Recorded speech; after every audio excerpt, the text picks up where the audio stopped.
అటు fee reimbursement సరైన సమయానికి అందక చాలా ఇబ్బందులు ఎదుర్కొంటున్నామని మమతా మెడికల్ కాలేజ్ విద్యార్థులు షర్మిలకు చెప్పారు. వైఎస్ఆర్ కాంగ్రెస్ పార్టీ అధికారంలోకి వస్తే ఫీజు రీయింబర్స్మెంట్ ను సక్రమంగా అమలు చేయాలని కోరారు. వైఎస్ఆర్ ఉన్నప్పుడు ఎంతో ధైర్యంతో కాలేజీకి వెళ్లేవారమని ఇప్పుడు ఆ పరిస్థితి లేదని మెడికల్ విద్యార్థులు షర్మిలకు చెప్పారు. వైఎస్ఆర్ చనిపోయినా తమ గుండెల్లోనే ఉన్నారన్నారు. నేను 2003లో ఎంబీబీఎస్ స్టార్ట్ చేశాను. అప్పుడు ఫీ రియంబర్స్మెంట్ కోసం మాకంత ప్రాబ్లం అవ్వలేదు. ఎన్టీఆర్ యూనివర్సిటీ దగ్గర నుండే నో ఎగ్జెప్షన్ సర్టిఫికేట్ ఇచ్చేవారు. అది చాలా క్లియర్ గా ఉండేది.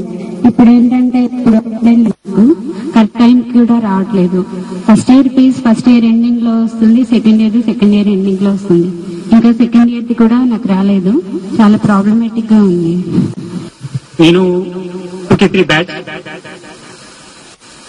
ఎందుకంటే ఇంతవరకు నేను ఫీ రింబర్స్మెంట్ కొంచెం పెట్టుకున్నాను. నాకు ఇంతవరకు ఫీజు రాలేదు. ఫస్ట్ ఇయర్ అయిపోయింది. నేను ఫస్ట్ నుంచి సెకండ్ ఇయర్ లో వెళ్తున్నాను. నేను ఇంతవరకు నాకు ఫీ రింబర్స్మెంట్ రాలేదు. అది నేను యూజీలో ఉన్నప్పుడు యూజీ నా 2K5 బ్యాచ్ అప్పుడు నేను యూనివర్సిటీ వాళ్ళు ఫీ ఎగ్జెప్షన్ ఇచ్చేవాళ్ళు. సో నాకు ఎక్కడ ప్రాబ్లం కాదు.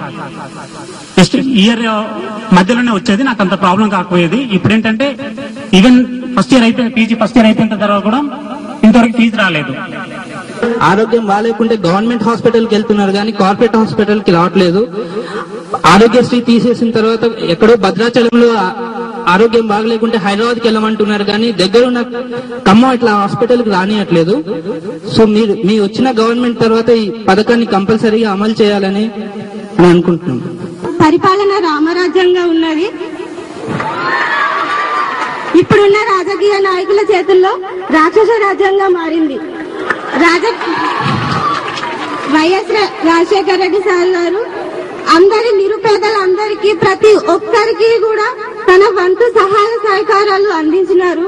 కానీ ఇప్పుడున్న వాళ్ళు అన్యాయంగా పేదల డబ్బులు దోచుకొని తింటున్నారు.